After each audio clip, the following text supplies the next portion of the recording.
Welcome back to Moto 41. If you haven't joined us before, then welcome. Our next project is this beautiful 72 Yamaha LT2 100cc. And of the Yamaha family at the time, this is probably one of the rarer ones, along with the HT1. 100 cc's, only 1,889 miles from new. It hasn't run for approximately 20 years as far as we know. We've already got a bit of a head start. We've fitted some new tyres just so it's easier to move around, push. But now we're going to start work today, see if we can bring her back to life. I would suspect with a carb clean, fresh battery, and check the timing, we can probably get it to fire up. Whether the crank seals will be good or not, we will soon see. But if we have to do that, we will. But in terms of patina, the patina's staying. We're going to start off by giving her a bit of a wash so that we can see what we've got to work with, and so we don't get dirt and crap inside the engine. We've already noticed that a mouse has had a good chew on the air cleaner, and that makes sense given one of the other bikes that we had recently from the same owner. A mouse had eaten the seat. So luckily this one's okay. The seat is good. Under seat is actually fine. It's even got the original rubber and the little canvas tab, which is nice to see. Normally they're long gone and very hard to find. But anyway, let's get her outside. Let's give her a wash and see what we've got to work with. So the goal of the wash outside is just to get the grease and grime off the engine so it's clean as we start to take it apart and work on it, and just to hose off and rinse off carefully all of the dust and build up from all those years sitting in the barn. We're not using a pressure washer, just hose, as we don't want to jam water into areas that it shouldn't be. Here's a finished result. The patina on the bike's really nice. I really like the fact you can still see there's some shine from the lacquer on the tank. It's cleaned up really well. The wheels cleaned up well when we changed the tyres. I'm not showing you tyre changing, it's kind of boring, but the other good piece of news is that as we kick the bike over, we've got some spark, which is always really encouraging. Always exciting when you've got spark. If you've got spark, you're halfway there. So as we start to get to work, first thing we'll do is remove the fuel tank. Just move the seat back, give us some more room, and then get rid of this horrible old air filter that's been eaten by mice. We'll drop the oil tank, remove all that old oil. We don't know how old that two-stroke oil is, but it's obviously at least as old as the last time it ran. And then we'll remove the carb, ready for a strip down and clean. Tank's not very pretty inside, but you'd expect that, but overall it's very good. It's not been eaten too badly.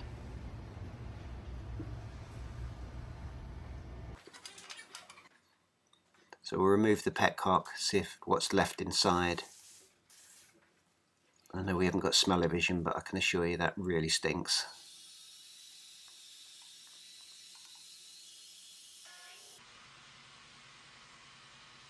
You can see remnants of rust and stuff already coming out before we've even treated it. Typically what we'll do is put the tank on a rotor caster with some media inside, and then use something like a Vaporus just to clean it up before we rinse it, and then put fresh fuel in.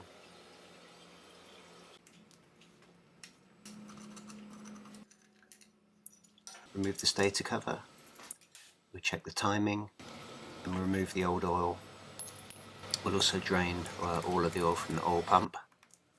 So as we turn our attention to the fuel tap, not surprised to see it's totally blocked. Two of the channels are completely blocked with old rust and debris from the tank. So you can also see the copper tubes. There should be two feeds into the tap, but they're both obviously blocked, and nothing's going to go through that. It's actually full of old junk, and you can see it's actually broken at the bottom. So both of these brass tubes we'll remove them from the tap and replace them with new tubes. So we'll just have to drill those out and replace them with the new tube you can see in the background there. Good as new. We're just using a hand drill just to get rid of the debris so that we don't actually do any damage to the tap. We've got it vapor blasted, we've got new seals, we've bought all of the correct packing washers etc. from Yamaha, and that's ready to go back on the bike. Overall you can see the carb's not too bad at all. There's normal dirt you'd expect to see in a bike that hasn't run for years, but I'm guessing the bike must have been stored without fuel, which is fortunate.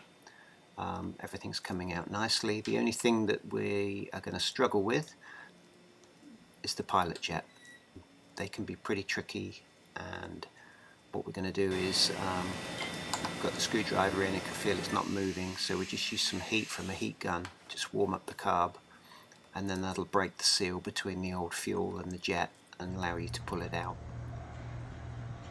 Here you can see the finished carb all ready to be reassembled. Everything's been vapor blasted, all set float heights. We're replacing main jet, pilot jet, the needle jet for the float, and this little carb should be good as new.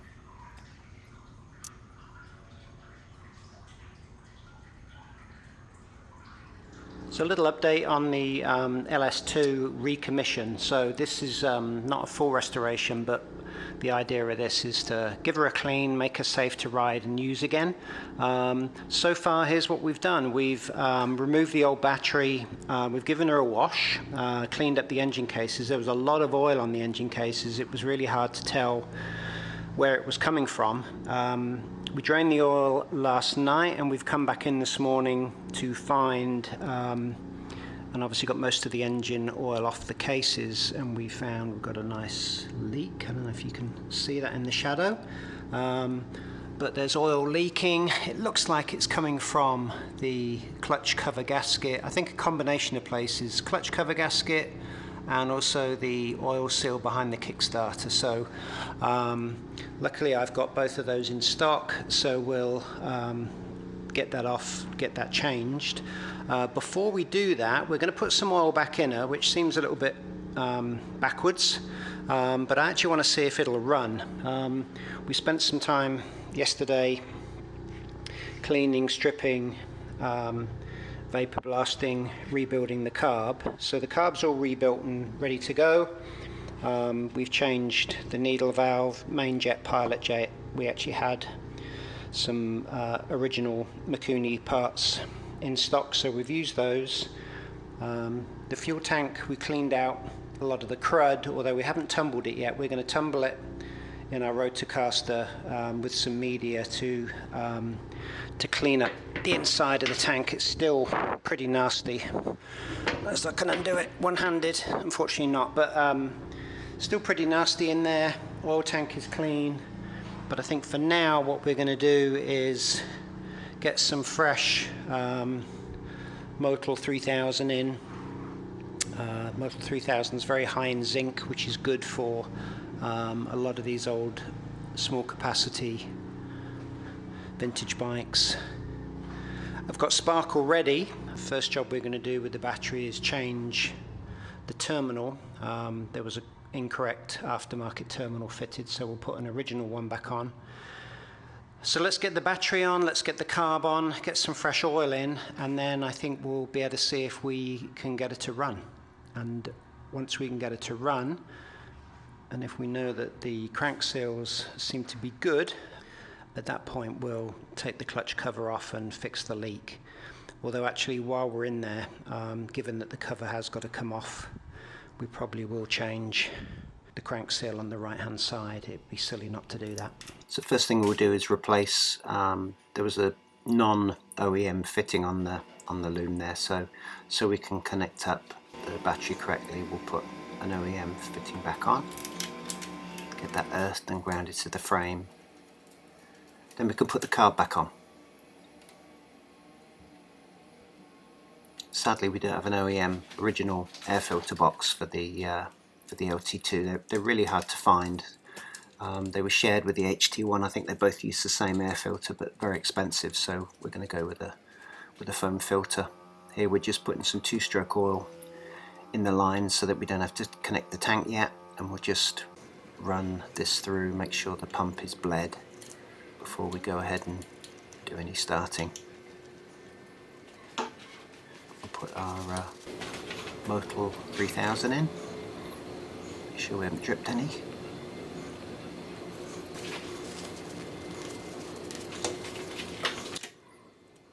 Just give it a kick over to lubricate the gearbox and all the bearings in there. Let's give it a fire up.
We know what, that actually wasn't too bad at all, considering there's currently no air filter and it's probably running a little lean. It actually idled very well. You can see we spewed out a whole bunch of oil onto the fender and also down onto the ramp. The exhaust gasket's leaking pretty badly, so I think there's a mixture of old two-stroke oil and maybe some old fuel sitting in there. I think it's certainly been in there some while, but after a couple of minutes of bringing her up to temperature, it's cleaned up and it's revving a little bit cleaner. So I think that's good. So I think next steps is to take the cover off. Let's change this gasket that's leaking, and I can see more evidence of a little bit more leaking out now. We'll also change the Kickstarter seal, and then the crank seal while we're in there too, and we'll probably do the other one for good measure. It wouldn't hurt us to take off the flywheel, remove the backing plate, and just change this crank seal while we're at it. So yeah, next steps, let's move on. So first thing to do to get the clutch cover off, we'll take off the kickstart, and then we'll loosen up the oil pump cable, remove that from the case, and that will enable us to be able to pull it off cleanly. We'll also remove the feed to the cylinder for the oil pump. The line is already disconnected. Then we're just going to use our impact gun just to break loose these JIS screws.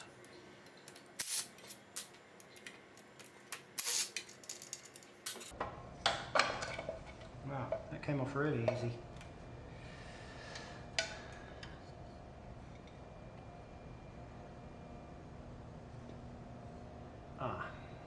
Yeah, you can see it's probably been leaking for a while. One thing I also noticed as I pushed it around and put the bike in gear is the clutch is frozen too. Even after starting it up for a couple of minutes and getting it warm, it's not freed up, so we'll take the plates out.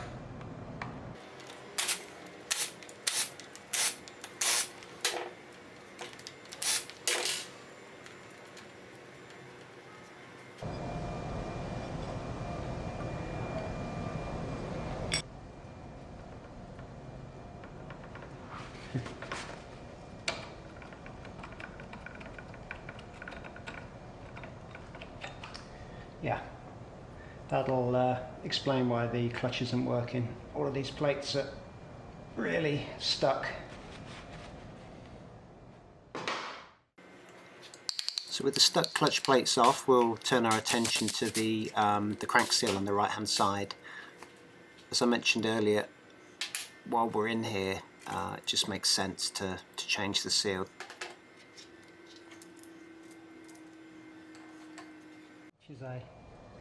As I look at the crank seal behind the gear, it's actually in really good shape. It doesn't look bad, it doesn't look like it's coming out, but I think as we're so far in, it wouldn't hurt for us to change this at this point.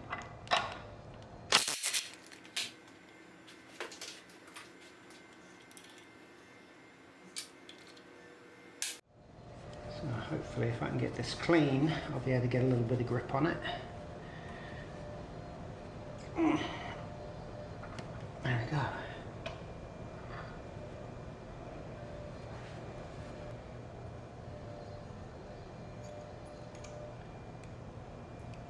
There it is, even the little O-ring is intact. So we'll replace that as well.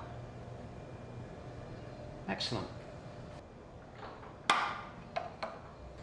So there we go, clutch out and right hand crank seal out. So now we'll just get around to cleaning up all these, doing the boring stuff, cleaning up the gasket faces, get this old gasket off, ready for a new gasket, and then separate the plates. We'll also have a look at the clutch plates, see how bad they are, see if they're actually usable, see if they're burnt or if we can just reuse them, clean them up. So while the tank's off, one of the other jobs we need to do is just to change the little plastic joint that enables the single throttle cable to go to the carb and the oil pump. So they're still available from Yamaha, so no problem. So we got the clutch plates separated, and you can see on the steel plates where they'd actually bonded themselves to the fibre plates, and you can also see that this one's actually broken too. So unlike some other bikes, we don't have a steel centre in the middle. They're just it's almost like a composite plastic. So we've ordered some new clutch plates which should fix that problem. So we turn our attention back to the crank seal. So we've just fit the O-ring, then we're just gently going to press in the seal, just gently tapping, just using a tool to drive the seal in, and we'll just make sure that that sits flush with the case as stock. Once we've done that, we can slip the collar in. Just going to make sure the O-ring's in its correct place, and then lube it a little bit before it goes into the seal. Next up, we can fit the primary drive gear, and it would help if I put it on the right way around. Once I've threaded the nut on, I can see that the nut's not sitting correctly, so turn the gear around so that the recess is on the outside, and we'll all be good.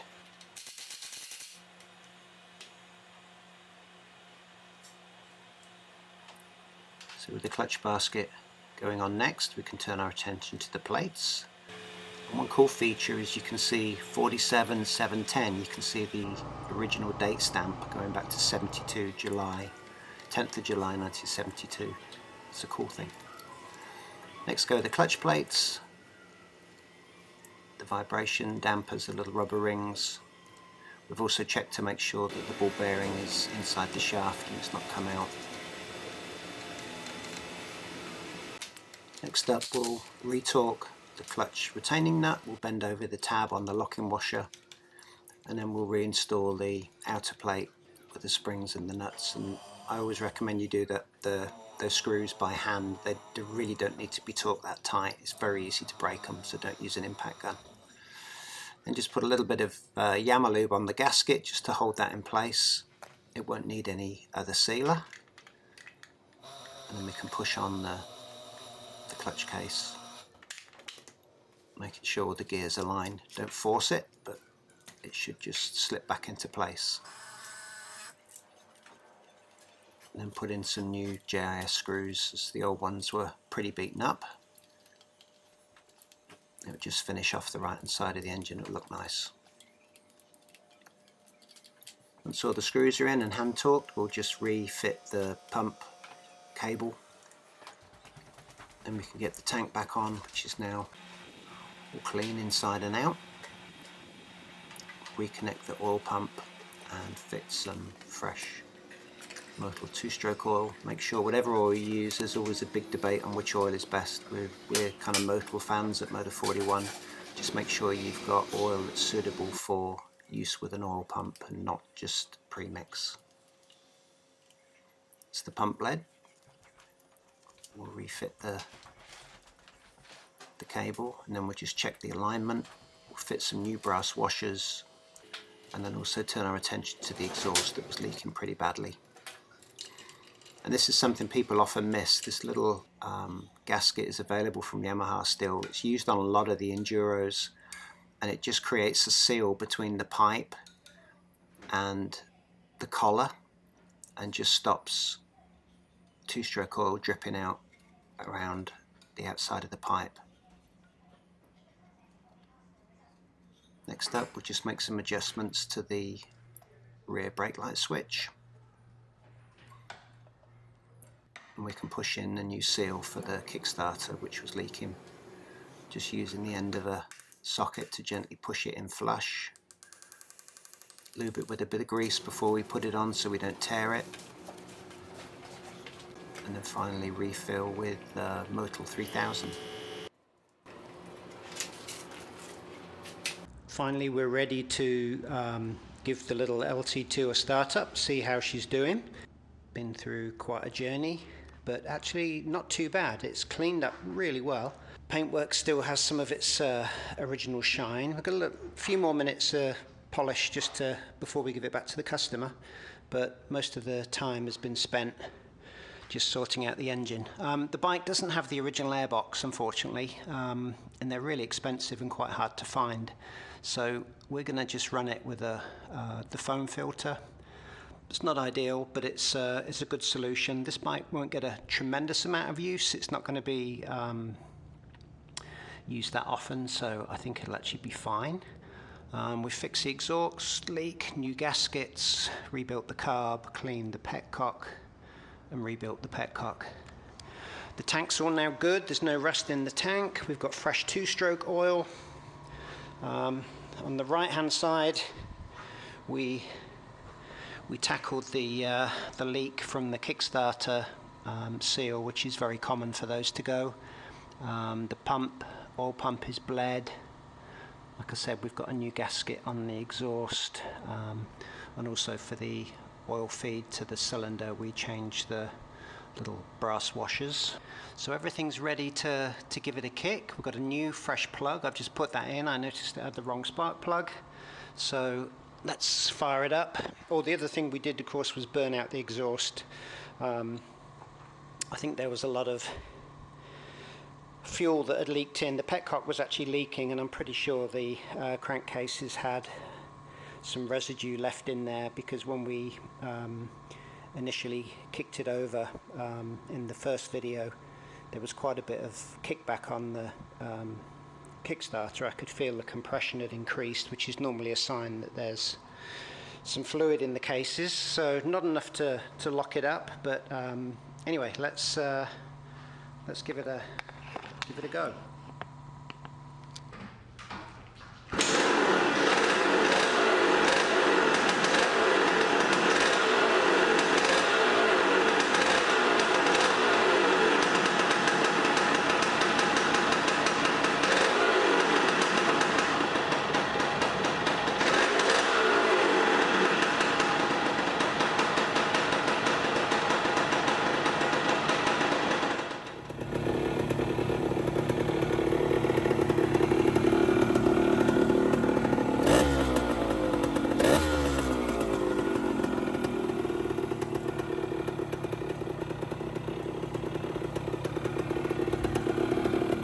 So that's it. The 72 LT2 Yamaha is ready to go home.